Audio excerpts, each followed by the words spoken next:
우리 장로님들 오늘 그 노예에 그 헌신 예배가 있어서 장로님들 가셨습니다. 오늘 저기 공동회의 결과는 제가 광고 때 말씀드리겠습니다. 궁금하시죠? 예. 사사기에서 삼손 이야기가 많이 나옵니다. 많은 장을 찾아오고 있습니다. 13장에서 16장 4장에 걸쳐서 삼손에 대한 얘기가 나오고 있습니다. 우리가 오늘 14장을 읽었는데 이 14장, 15장은 어떤 내용이 나오냐면은 이 삼손의 결혼 이야기가 나오고 있습니다. 특별히 5월 가정의 달인데 결혼에 대해서 우리가 쭉 한번 또 살펴봤으면 참 좋겠습니다. 이 14장에 보시면 삼손이 이 공적 생애를 시작하는 그런 첫 기사가 결혼을 하면서 시작이 되는데, 하나님의 영이 삼손에게 강하게 임하니라. 그게 14장 6절 상반절에 나오고요. 여호와의 영이 삼손에게 갑자기 임하니, 그게 14장 19절에 나와요. 이 성령님께서 그의 그 몸에 강하게 임하기도 하고 갑자기 임하기도 하고 이런 모습을 볼 수 있습니다. 꼭 예수님의 모습을 보는 것 같습니다. 예수님께서 공생애를 시작하실 때, 세례를 받으시고 물에서 올라오실 때 성령이 비둘기 모양으로 예수님께 임했습니다. 마찬가지로 이 공생의 시작, 공적 생애를 시작할 때 삼손에게 하나님의 영이 임한 것을 우리가 볼 수가 있습니다. 이렇게 성령님이 그에게 임했는데 그가 한 일이 뭐냐 이렇게 봤을 때 참 이게 기대와 좀 다르게 빗나가는 모습을 보게 됩니다. 블레셋 여인과 연애를 하고 사자를 찢어 죽이고 블레셋 여인의 눈물에 넘어가는 연약하게 쓰러져 버리는 삼손의 모습을 보게 됩니다. 탄생은 13장에는 전주곡은 대단히 웅장했습니다. 왜냐하면 이 하나님의 사자 예수님이 육신의 옷을 입기 전에 현현하셔서 이 삼손의 출생을 알려주시고 그리고 이 바위에서 불이 하늘로 솟구쳐서 그 불을 타고 예수님이 올라가 버리시는 메시아가 올라가시는 그런 내용이 나와요. 그러니까 굉장히 웅장하게 시작을 했습니다. 그런데 그가 행한 일을 이렇게 보면 너무나 초라하기 짝이 없는 그런 모습을 보게 됩니다. 이 13장 중심에 보시면 이 삼손이 사자를 맨손으로 찢어 죽이는 그런 내용이 나옵니다. 그런데 그렇게 강한 삼손이, 하나님의 성령에 의해서 그렇게 강했던 삼손이 여자의 눈물 앞에 넘어지는, 블레셋 여자의 눈물 앞에 넘어지는 이런 대조적인 모습이 아주 잘 나오고 있습니다.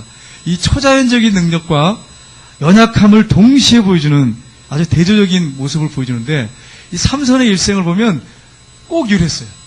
하나님의 성령이 위해서 강력하게 그를 들어 사용하셨는데 이상하게 어떤 부분이 약해가지고 거기서는 그냥 너무나 어이없게 힘없게 무너져 버리는 그런 삼손의 모습이 나옵니다. 이 모습이 그런데 누구의 모습이냐 하는 거예요. 삼손만 이러냐는 거예요.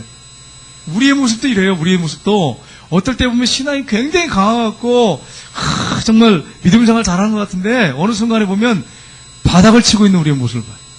야, 내가 이것밖에 안 되나? 형편없다. 그런 모습이 우리의 모습, 삼손의 모습하고 어쩌면 그렇게 비슷한 점이 많은지 모르겠어요. 이 오늘 본문 말씀을 우리가 자세히 좀 살펴보긴 하는데 1절에서 4절에 보시면 이 블레셋 여인을 연애하는 삼손의 모습이 나오고요. 5절에서 14절에 보시면 이 사자를 찢어 죽이는 그 힘 있는 삼손의 모습이 나옵니다. 그리고 15절에서 20절에 보시면 이 블레셋 여인의 꿰매, 그 아내의 꿰매 넘어가는 삼손의 모습이 나오고 있습니다. 삼손은 어떤 사람입니까? 삼손은 나실인이에요. 태어날 때부터 나실인이에요. 그러면 우리는 어떻습니까? 우리가 예수님을 구주로 영접한 순간부터 우리는 누구냐면 우리는 나실인이에요. 내가 원하든 원치 않든 나실인이에요. 구별된 삶을 살아야 될 사람이에요. 예수님이 말씀하셨어요. 너희는 세상의 빛이다. 빛이 되어라가 아니에요.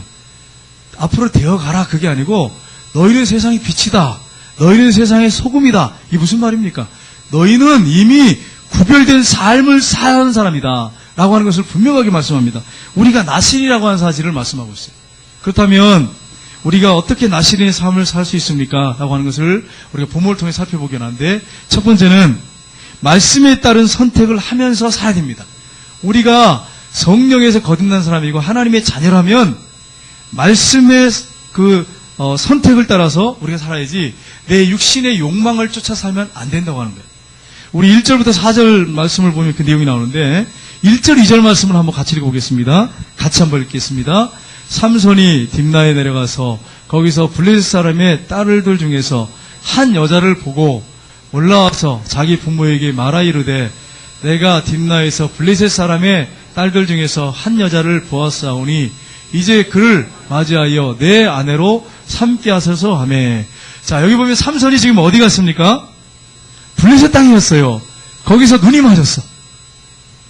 교제를 해가지고 이 여자 괜찮다. 신앙도 좋다. 블레셋 여자는 이방 여자 아닙니까? 하나님 이방 결혼 못하게 하셨잖아요. 근데 딱 첫눈에 반했어요. 그러면 여기서 알 수 있는 게 뭘까요, 여러분? 뭘 할 수 있어요? 이 블레셋 여자가 어떤 외모를 가졌다는 거예요? 예, 아주 키고 크고 늘씬하고 인물도 그냥 잘생겨가지고 우리 권사님들 같은 얼굴이었는 것 같아요. 그래가지고 많이 웃는 권사님. 우리 권사님들 아주 잘생긴 권사님, 이쁜 권사님들 거의 대부분 다 그러신데 권사님들께서는 이뻤나 봐요. 젊을 때, 아가씨 때처럼 굉장히 이뻤나 봐요. 그래가지고 삼손이 키도 크고 인물이 좋으니까 그것 때문에 보고 아버지 어머니가 가가지고 정말 내가 결혼하고 싶은 여자가 생겼다고, 제발 결혼을 허락해달라고, 승낙해달라고 이렇게 조르는 거예요. 여러분, 근데 이렇게 조를 때 부모님이 얼마나 괴롭겠습니까? 왜냐면 부모님은 분명히 그 태어나기 전에 하나님의 사자에게 무슨 말씀을 들었습니까? 나실이라고 하는, 구별된 삶을 살아야 된다고 하는 분명한 메시지를 들었어요. 그리고 여러분 구약 성경에 보면 이스라엘 백성들은 절대로 이방인들과 결혼해서는 안 된다고 하는 확실한 하나님 명령을 하셨어요. 절대 안 된다. 그래서 성경이 뭐라고 말씀했습니까? 절대로 그들의 딸들을 데려다가 혼인하지 말고 아들을 주지 말고 분명히 명확하게 말씀하셨어요. 그런데 이상하게 이방 여자가 눈에 들어오는 거예요. 이스라엘 여자들도 많이 있는데 왜 이렇게 됐을까요? 왜 이렇게 세속화됐을까요? 단지역은 이 블레셋 땅과 가까우니까 자꾸 블레셋 가보는 거예요. 가보니까 그 땅에 가보니까 화려한 게 많고 좋은 게 많거든요. 여자들이 또 얼마나 예쁘게 꾸몄겠습니까? 화려하게 꾸몄겠습니까? 그러니까 거기에 매료된 거예요. 넘어간 거예요. 여러분, 우리가 자꾸 있죠, 불신자들 사이에 계속해서 접촉하면서 전도할 목적이 아니라 그냥 친구들이 좋아가지고 가면 어떻게 되느냐? 세속화됩니다. 여러분 꼭 기억하세요. 우리 집사님들 중에서도 여기 오예배 나온 분들 한 분도 없는데 집사님들 중에서 보면 여집사님 중에 목사님 나 세상이 너무 좋아요. 집사님이에요. 집사님인데 집사님이라고 말하기 좀 뭐하잖아요. 이렇게 세상이 좋다는데 어떡하겠어요. 그러더니만 주일날 안 나와. 어쩌다 한 번씩 나와. 그것도 2층에서 한 번씩 들어요. 지금 나오는지 모르겠어요. 확인할 수가 없어요. 이게 또 어떻게 다 보이겠어요? 저 뒤에 이제 카메라가 있으니까 좀 찍어가지고 누구 나왔는지 확인을 좀 해봤으면 좋겠어요. 물론 이름 출석분 부르지만 나은지는 정확히 모르겠어요. 여러분, 세상이 좋다는 거예요. 그러니까 주일날 어디 자꾸 나가는 거야. 세속화되는 거죠. 이렇게 되면 신앙 다 팔아먹는 거예요. 교회 와서 신앙생활 열심히 하려고 하고 기도생활 하려고 해도 쓰러지는데 세상이 좋다고 그러는 사람이 어떻게 그 세상에서 승리할 수 있겠어요? 마귀의 게임에 넘어가는 거죠. 그리고 성경에 보시면 아브라함 조카 롯을 보십시오. 롯이 이제 재물이 많아지니까 네가 선택해라. 네가 좌하면 내가 우하고 네가 우하면 내가 잘해라. 그랬더니 이렇게 눈을 들어가서 쭉 보니까 뭘 보고 선택하냐면 눈에 보기 좋은 걸 선택하는 거예요. 소돔 고모라를 보니까 에덴 동산 같이 너무 좋은 거예요. 물도 많고 사람들이 너무 잘 살아. 먹을 것도 많아. 그러니까 거기를 선택했어요. 눈에 보기 좋은 데로 선택한 거예요. 여러분, 눈에 보기 좋은 데로 선택하면 반드시 여러분 고난이 오고요. 실패가 옵니다. 눈에 보기 좋은 데로. 어떤 장로님이 이제 어느 교회 목사님이 장로님이 이제 아주 근사하게 키도 크고 잘생기셨어요. 그래가지고 장로님, 권사님은요 여기 있습니다. 권사님이 키도 조그맣고 얼굴도 못생기고 어떻게 저런 사람하고 결혼했나. 목사님이 그렇게 생각하면 안 되는데 하도 그 장로님하고 비교가 되니까 장로님 키도 크고 너무너무 잘생겼는데 권사님 키가 조그맣고 못생기고 그러니까 어떻게 저런 사람하고 결혼했을까 이렇게 생각을 했다는 거예요. 지금 목사님이 뭘 가지고 평가한 거예요? 눈에 보기 좋은 대로. 근데 그 집에 가서 이제 대접을 받고 같이 이제 이야기를 하는데 그 권사님이 너무 신실한 거예요. 믿음이 너무 좋아요. 장로님 못 따라할 정도예요. 역시 장로님이 참 근사한 분이다.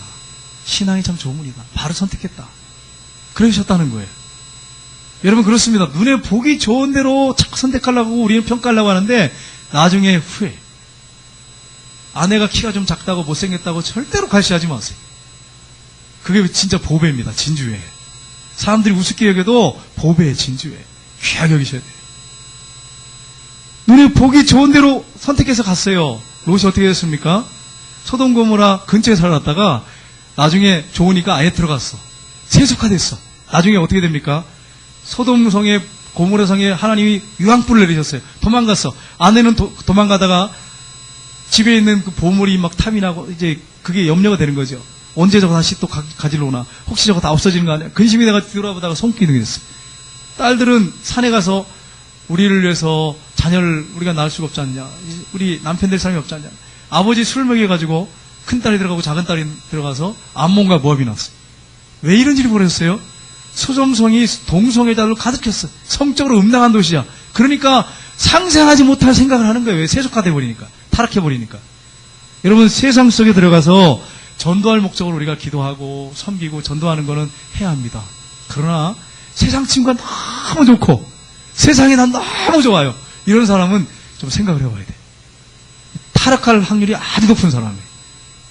여러분, 세상이 좋고 세상 친구들이 좋습니까? 예수 믿는 친구들은 보기도 싫고, 에이, 세상 친구들 난 봐도 별 볼 것도 없고 난 세상 친구들이 좋아. 난 술이 좋아. 혹시 그런 분들 여기 손 들어보세요. 그분 분명히 타락할 확률이 높은 사람이에요. 여러분 보세요. 눈에 보기 좋은 대로 그래서 선택을 했어요. 하나님 분명히 명령하셨는데 하나님 말씀 무시했어. 자기 백성들 중에 좋은 아가씨들이 얼마나 많아요. 그런데 꼭 그렇게 결혼하겠다는 거예요. 결혼했어요. 결국은 어떻게 됩니까? 이것 때문에 엄청난 일들이 벌어집니다. 나중에 또 블레셋 여인 중에 왜 또 블레셋 여인인지 모르겠어요. 드릴라를 또 좋아해가지고 눈 뽑히고 눈 뽑히고 그 장사가 하나님이 주신 그 힘을 가지고 선한 일을 많이 할 수 있는데 눈 뽑혀가지고 맷돌이나 돌리고 있고 그 지하에서 이거 얼마나 비참해요. 하나님의 그 능력의 사람이. 여러분, 하나님 말씀대로 선택하고 살지 않으면 이런 비참한 꼴을 당하는 거예요. 할렐루야 교회에 김상봉 목사님 교회에 그 목사님 글을 보니까 그런 글이 실렸어요. 그 교회에 안수 집사님이 계셨대요. 우리 교회 안수 집사님들은 잘 들으셔야 돼요. 그 안수 집사님이요, 목사님하고 대화를 하는데 이러시다는 거예요. 목사님, 믿음 좋습니다. 교회 생활 해야죠. 그러나 여자는 뭐니 해도 예뻐야 됩니다. 이렇게 하시더라고요. 내 며느리 될 사람은 예뻐야 됩니다. 이러더라는 거예요. 그래서 목사님이 꼭 예뻐야 됩니까? 믿음 좋아야 되는 거 아닙니까? 이러니까 저는 그렇게 생각하지 않습니다. 목사님, 저는요, 일단은 여자는 아무튼 인물이 좋아야 됩니다. 저는 그렇게 철칙으로 생각합니다. 그래가지고 큰아들을 인물 좋은 여자하고 결혼시켰어요. 근데 1년 만에 이혼을 했어. 그리고 얼마 후에 재혼을 했어. 그 상처가 얼마나 크겠어. 우리 안수집 사람들 나중에 따님들, 아드님들 이제 결혼할 때 인물 좋은 사람들 제발 하지 마세요. 그리고 혹시 사이나 그 며느리 될 사람이 인물이 아주 목사님 너무 안 좋아요. 제발 결혼식 때 좀 사람들 많이 동원하지 마세요. 이런 일이 벌어지지 않도록. 보기가 너무너무 작습니다. 볼품없어요. 이러면 안 돼. 이게 얼마나 이게 하나님 보시기에 이게 부끄러운 말이에요, 이게. 이런 얘기를 하시면 절대 안 돼. 좀 이렇게 볼 때, 외모를 볼 때, 사람 눈에 이렇게 조금 이렇게 안 좋게 보이더라도, 목사님, 우리 며느리 될 사람 믿음이 좋습니다. 정말 신실한 사람입니다. 주례해 주십시오. 이렇게 해야 돼요.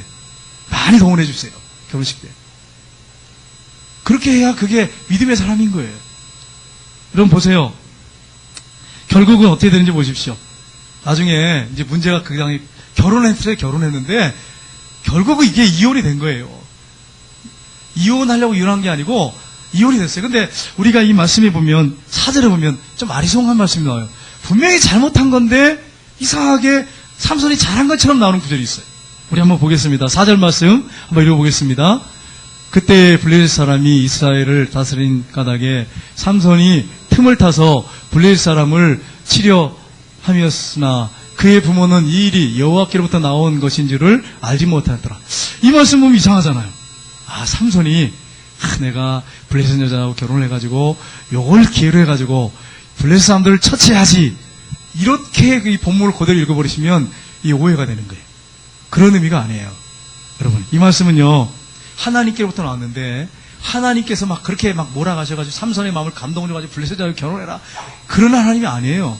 하나님은 자기가 하신 말씀을 반대되는 그렇게 삶을 살도록 그렇게 인도하시는 분이 절대 아닙니다.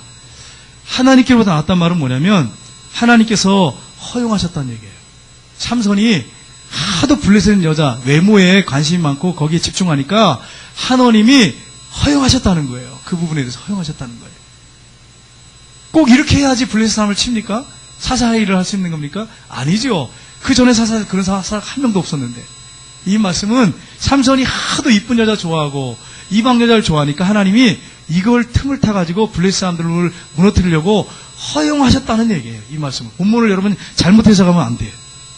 성경에 보면 이런 구절들, 오해할 수 있는 구절들이 많이 나옵니다. 이런 부분들을 여러분이 잘못 해석하시면 안 돼요. 허용하셨어요. 그래서 어떻게 됩니까? 하나님이 허용하셔가지고 일이 이루어졌는데 결혼이 파탄납니다. 삼손의 아내는 다른 사람한테 첫날 밤 보내기 전에 다른 남편한테, 다른 친구에게, 삼손의 친구에게 주어지는 모습이 나와요.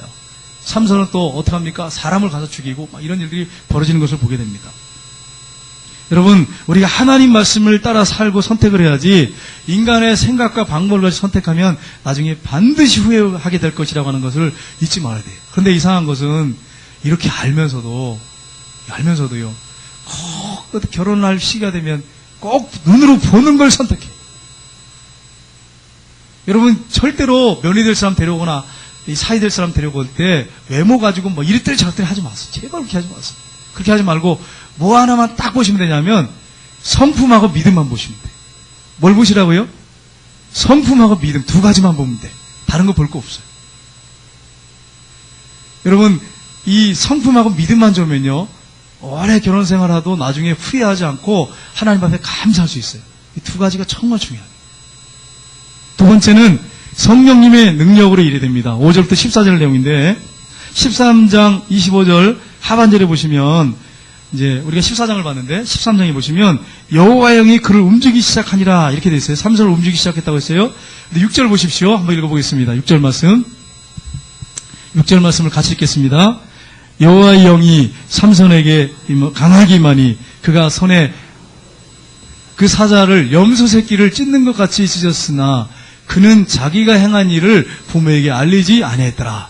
근데 이 사자를 찢어 죽였는데 어떻게 찢어 죽였다고요? 염소 새끼를 찢어 죽인 것처럼 입을 찢어 죽였어요. 근데 여러분 어떤 사자냐면 이 본문 바로 앞절에 보면 젊은 사자, 젊은 사자가 얼마나 강합니까? 여러분 젊은 사자를 사람이 맨손으로 찢어 죽인다고 하는 게 이게 가능한 겁니까? 불가능합니다. 영화의 그 제목이 제가 생각이 갑자기 안 나는데 글래디에이터인가? 정확히 생각이 안 나요? 거기 보면 경기장에서 싸움을 하는데 이 주인공이 칼로 사자를 죽인 호랑이 죽였나요? 근데 굉장히 힘들어하는 모습을 봐요. 이 몸도 찢기면서. 근데 맨손으로 삼손이 찢어 죽였어요. 근데 그게 어떻게 찢어 죽였어요? 하나님의 영이 삼손에게 강하게 임하니 성령이 그에게 강하게 임하니까 힘이 난 거죠. 그래서 이걸 쫙 찢었어요. 여러분 삼손이 결혼하러 내려가다가 젊은 사자 만난 거예요. 사자가 삼손을 잘못 만났죠. 임자를 잘못 만났어요. 왜 하필 삼손을 만났는지. 불행한 거예요. 사자가. 자기가 이길 거라고 생각했겠죠. 그리고 덤벼들었겠죠. 입이 쫙 찢어져 죽였어요. 성령이 임해가지고 사살 찢어 죽였어요. 근데 여러분 보세요. 지금 삼손이 공적 생애를 처음 시작한 일이에요. 처음 시작했는데 지금 한 일이 뭐예요? 젊은 사자를 찢어 죽인 거예요. 예수님이 세례를 받으셨어요. 물에서 올라오셔서 세례를 받으시고 제일 먼저 하신 일이 공적 사역의 첫 번째가 뭡니까? 광야로 하셨어요. 40일 동안 금식기도 하면서 사단에게 시험을 받으셨어요. 사단에게 이기셨어요. 근데 이 삼손은 공적 생애 처음 시작했는데 사자를 찢어 죽였어요. 그럼 이게 우리에게 어떤 영적인 의미가 있느냐 하는 거예요. 여러분, 사단이 우리가 하나님의 일을 하려고 하면 방해합니다. 오늘날 우리는 어떻게 합니까? 성경이 말씀하고 있죠. 베드로전서에 보면 이 사단이 우는 사자같이 오늘날 믿는 사람들을 삼키려고 딱 한 자를 나라도 미혹하고 넘어뜨리려고 삼킬 자를 찾는, 두루 다니면서 삼킬 자를 찾는데 저와 여러분이 방심하고 신앙이 흐트러져 있으면 무너뜨리려고 사자처럼 그렇게 살피고 있다는 거예요. 얼마나 무섭습니까? 그래서 담대하게 용기를 가지고 사자를 그 마귀를 대적하라는 거예요. 그러면 피할 것이다. 이렇게 말씀했어요. 여러분 그렇습니다. 우리가 성령 충만해서 그 능력으로 마귀를 대적해야지 마귀를 피하려고 하면 우리가 물리는 거예요. 당한다는 거예요. 삼손처럼 성령님이 임했으면 사자하고 싸워서 이긴 것처럼 사단과 싸워 일하는 거예요. 그러면 승리한다는 거예요. 영적으로 그렇게 우리에게 보여주는 말씀이에요. 여러분, 성령님은요, 육체에 힘을 주시는 분이에요. 성령님이 임하면요, 힘과 용기가 생깁니다. 중국에 그 형제 중에 그 윈 형제인가요? 윈 형제인가? 맞습니까? 네, 윈 형제가 성령님이 임했어요. 그런데 이분이 수많은 고문을 당하고 매를 맞고 그런 분이거든요. 근데 성령님이 임했는데 어떤 일이 벌어지냐면 그 감옥을 뛰어넘었어요. 뛰어넘어가서 나갔어요. 그래가지고 복음을 전하는 그런 내용이 책에 나와요. 저는요, 이게 어떻게 이게 가능한 거야. 그 책을 읽으면서 어떻게 말도 안 돼. 이렇게, 그렇죠. 인간적으로 보면 말도 안 되는 소리죠. 말도 안 되는 얘기죠. 어떻게 감옥을 뛰어넘습니까? 그런데 성령님이 그에게 임하니까 에스겔에서 보면요, 어떤 내용이 나오냐면 성령님이 글을 들어가지고 을레강변으로 옮겨놔요. 성경에 나오잖아요. 아, 이게 가능한 거구나. 이게 사람의 능력을 초월하는 거죠. 이게 성령의 능력이죠.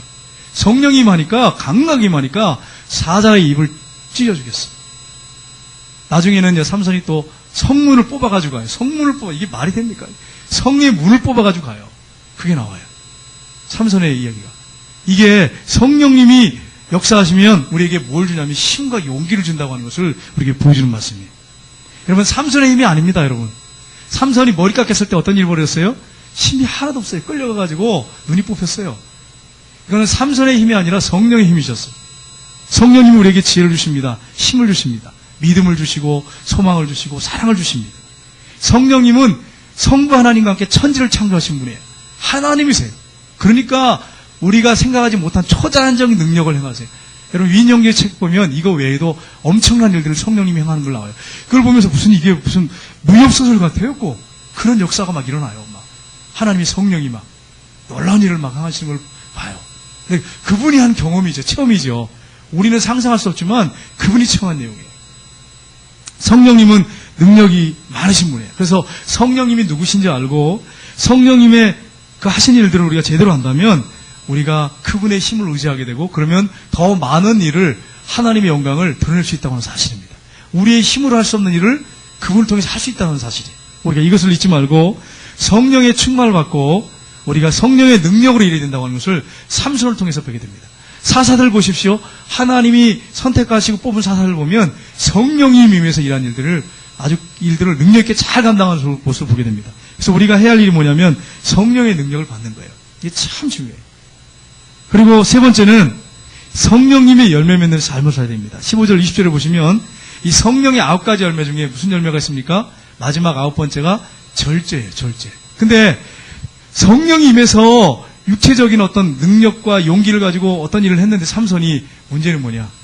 성령님의 능력은 받았지만 그분의 인도를 받지 못했어요. 그분에게 순종하지 못했어요. 절제 열매가 없어요. 그래서 여러분 보시면 삼손 이야기를 보면 어떻게 이렇게 절제를 못하나?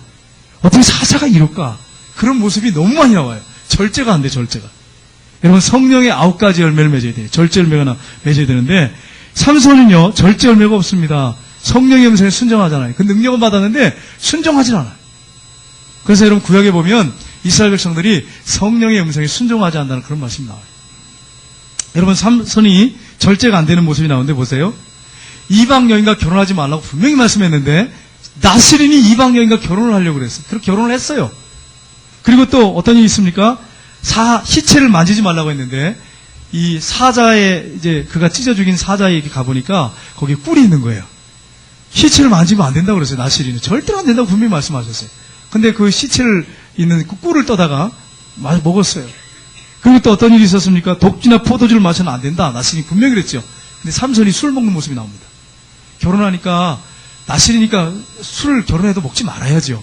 근데 술을 마셔요. 그 외에도 또 드릴라의 무릎을 베고 누워서 자고요. 또 거기서 술을 먹어요. 또 술을 먹여요. 또 그러니까 보세요. 나스린의 법을 다 깨뜨렸어.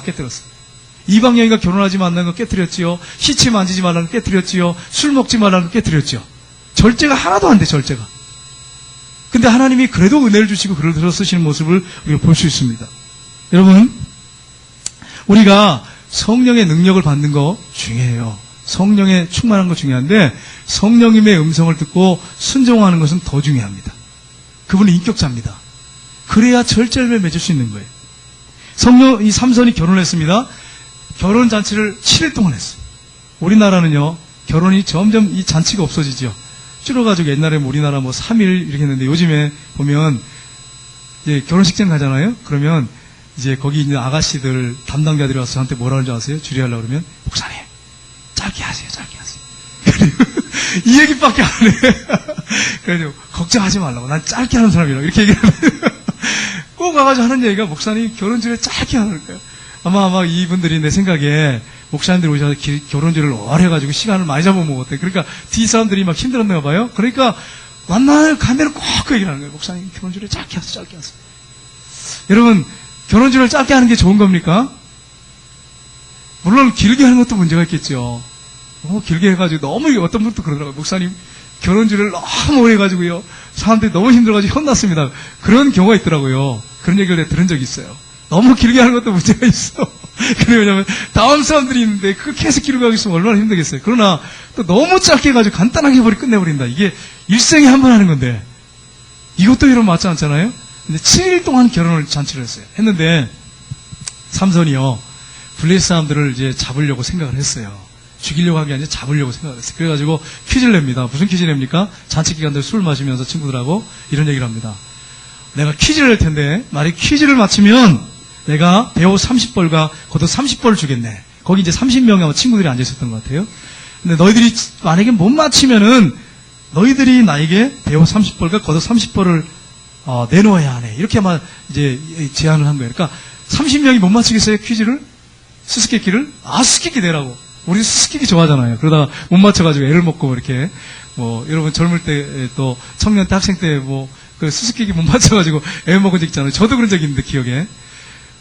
냈어요. 이 30명이 못 맞히겠어요? 지혜를 따내면. 근데 자신들이 체험하지 않는데 어떻게 맞히겠어요? 삼손이 무슨 수수께끼 냅니까? 한번 보겠습니다. 한번 같이 읽어보겠습니다. 삼손이 그들에게 이르되 먹는 자에게서 먹는 것이 나오고 강한 자에게서 단 것이 나왔느니라 하니라. 그들이 되도록 수수께끼를 풀지 못하였더라. 여러분 보세요. 삼손이 지금 이게 무슨 얘기하는 거예요? 예? 먹는 자에게서 먹는 것이 나오고 강한 자에게서 단 것이 나왔다. 이게 무슨 말이에요? 사자 얘기하는 거죠. 사자가 강하잖아요. 사자에게서 뭐가 나왔어요? 뿔이 나왔잖아요. 그 먹는 자에게서 먹는 게 나온 거예요. 그러니까 이게 지금 무슨 얘기하고 있는지 아시겠죠? 이 사자 얘기를 하고 있다고 하는 걸 알 수 있어요. 꿀 얘기하고 있다고 하는 걸 알 수 있어요. 근데 자신들이 체험을 안 했으니까 결혼 7일 동안, 잔치 동안에, 4일 동안에 30명이 뭐 했겠습니까? 야, 이게 무슨 얘기냐? 수수께끼 좀 맞춰보자. 막 머리를 짜내도 알 수가 있어야지. 경험을 안 해봤으니까. 그러니까 애를 먹잖아요. 그러니까 어떡합니까? 방법은 딱 하나죠. 삼손 아내한테 이제 가서 얘기를 해가지고 맞추는 방법이 없잖아요. 그러니까 가가지고 무슨 얘기합니까? 만약에 이 수수께끼 다 안 가르쳐주면 너와 네 아버지 불살라 죽인다는 거예요. 얼마나 큰 협박입니까? 이 결혼잔치 왜 초대했냐고. 우리 애 먹이려고 이렇게 초대했냐고. 옷 뺏으려고 초대했냐고. 이러니까 그 아내가 막 난처한 거예요. 그러니까 어떡합니까? 남편을 조르기 시작한 거예요. 근데 삼손이 참 희한하죠. 삼손이 그렇게 강한데 여자한테는 약해. 눈물이 약해. 나중에 오늘 본문에도 눈물에 넘어갔지만 데릴라한테도 눈물에 넘어갔어요. 그래가지고 머리 뽑히고 어떻게 돼? 머리 다 깎이고 눈 뽑히고 이랬잖아요. 막 울면서 여보 제발 가르쳐달라고 막 우니까 넘어갔어요. 여러분 남자들이요 강한 것 같지만 여자의 눈물이 약합니다. 정말 약합니다. 우리 아내 되신 분들은 강성으로 막 강하게 하지 마시고 좀 때로는 좀 쇼를 좀 하세요. 울면서 이러면서 막 이러면 남편들 다 이렇게 들어지게 됐어요. 네. 그렇게 하니까 이야기했어요. 다 얘기를 해줬어요. 근데 보세요. 삼손이 무슨 얘기냐면 이런 얘기를 합니다. 내 부모님한테도 얘기 안 한 거야. 그런데 당신한테 한다. 이러면서 해주는 거예요. 여자가 얼마나 강한지요. 그래가지고 결국 이제 이야기를 다 해주니까 블레셋 사람들이 좋아가지고 와가지고 무슨 얘기합니까? 무엇이 꿀보다 달겠으며 무엇이 사자보다 강하겠느냐? 이렇게 답을 맞췄잖아요. 삼손이 화가 났어요. 화가 난 상태에서 뭐가 임했어요? 성령이 임했어요. 보세요. 여기 보면 삼손이 화가 나가지고요. 내 아내로. 근데 아내라고 안 했어요. 화가 나니까 암송아지라고 했어요. 내 아내로 그랬는데 화가 나니까 내 암송아지로 바꾸지 않았으면 내 스키기를 능히 풀지 못하였으니까 기분 나쁘잖아요. 아내 때문에 이런 일이 벌어졌으니까. 그렇게 얘기를 하면서 화가 난데 삼손에게 성령이 맺어요. 삼손이 어떻게 합니까? 이스라엘의 원수인 블레셋 사람들, 결국 블레셋 사람이었어요. 이스라엘 사람들이 아니에요. 에글론으로 가가지고 거기서 30명을 죽이고 옷을 뺏어가지고 와가지고 퀴즈 맞히는 사람들, 수수께끼 맞히는 사람들 다 줬어요. 그래서 친구들이 돌아갔습니다. 근데 보세요. 그러면 아내한테 야단을 쳐야죠. 야단을 치고 당신 이럴 수 있냐고. 이게 뭐냐고. 그러면서 야단을 치고 끝내야죠. 근데 어떡합니까? 집에 안 들어갑니다. 결혼했잖아요? 첫날 밤도 안 보냈어. 잔치 끝나고 이제 첫날 밤 보냈는데 첫날 밤도 안 보내고 그냥 아버지 집으로 가버렸어. 자기 고향으로 가버렸어. 이게 지금 이런 일이 벌어졌어요. 여기서 뭘 우리에게 보여줍니까? 삼손이 아직도 미성숙하구나. 자기 분노를 절제하지 못하는구나. 결혼 준비가 안 된 사람이구나. 자기 통제가 안 되는구나 하는 것을 우리가 알 수 있어요. 그러니까 여러분 보세요. 어떤 일이 벌어집니까? 그러면 이 장인하고 이 아내가 기다려야 되잖아요. 근데 장인이 이제 삼손은 오기 틀렸구나. 그래서 어떻게 합니까? 친구에게 그냥 보내버렸어요. 결혼식을 해가지고 결혼했는데 그 딸을 갖다가 친구한테 줘버렸어요. 이제 이게 결정적인 또 어떤 계기가 돼가지고 삼손이 블레셋을 치게 되는데 여기서 우리에게 뭘 보여줍니까? 성령의 충만을 받아도 절제가 안 되는 경우가 있어요. 절제가 안 되면 이런 일들이 벌어질 수 있다는 사실입니다. 그러니까 성령 충만해서 하나님 앞에 능력 있게 쓰임 받는 거 중요합니다. 근데 더 중요한 것은 성령님이 인격자십니다. 그분이 우리에게 말씀하시는데 그 말씀에 감정을 따라 살지 말고 느낌을 따라 살지 말고 유교를 따라 살지 말고 그분의 말씀에 순종하며 사는 게 더 중요하다는 거예요. 그래야 성령의 열매를 맺는 거예요. 근데 보세요. 성령의 충만을 받았는데 열매는 맺지 못하는 거예요. 절제를 못하는 거예요. 여러분 제가 전에 한번 말씀드린 적 있죠. 서울에 모 교회에 권사님이 계셨는데 이 권사님이 전도를 잘해. 1년에 맨날 전도왕이야. 막 50명씩 전도를 해. 1년에 50명, 60명씩. 근데 아침마다 부부싸움 하는 거야. 죽일 놈 살린 놈 하면서 남편하고 막 권사님이 막 집어 던지고 막 아내하고 남편하고. 이게 뭐가 문제입니까? 1년에 50명, 60명씩 전도왕인데 왜 아내하고 남편하고 막 그 권사님이 그렇게 남편한테 죽일 놈 살린 놈 그러면서 싸워요? 뭐가 문제입니까? 전도를 그렇게 잘하는데. 이 성령님이 전도의 은사를 주셔가지고 그렇게 할 수 있는 거죠. 근데 문제는 뭐냐?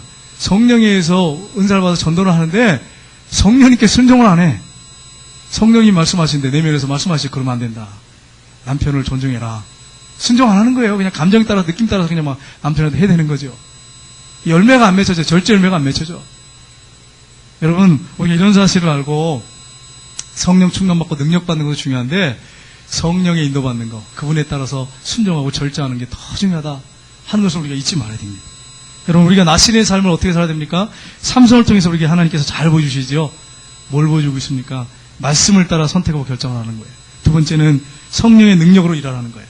셋째는 성령의 열매 맺는 삶, 그분이 말씀하실 때 순종해서 열매 맺는 삶을 살아가는 거예요. 예수님 말씀하셨습니다. 아는 포도나무에 너희가 가지다. 너희가 내게 붙어있으면 많은 열매를 맺을 것이다. 이게 무슨 말씀입니까? 예수님과 인격적인 교제가 이루어지고 그분의 뜻에 따라가 살면 열매 맺는다는 거예요. 그러나 그렇지 않고 자기 멋대로 살면 열매 맺지 못한다는 거예요. 우리가 이런 사실을 알고 한 주간 동안에 우리가 나실인입니다. 나실인의 삶을 삶으로 말미암아서 성령님이 우리를 통해서 말씀하시고 일하실 때 아름다운 성령의 9가지 열매들을 주렁주렁 맺는 저 여러분 되시고 나실인으로서 승리하는 한 주간이 되시기를 주님의 이름으로 축복합니다.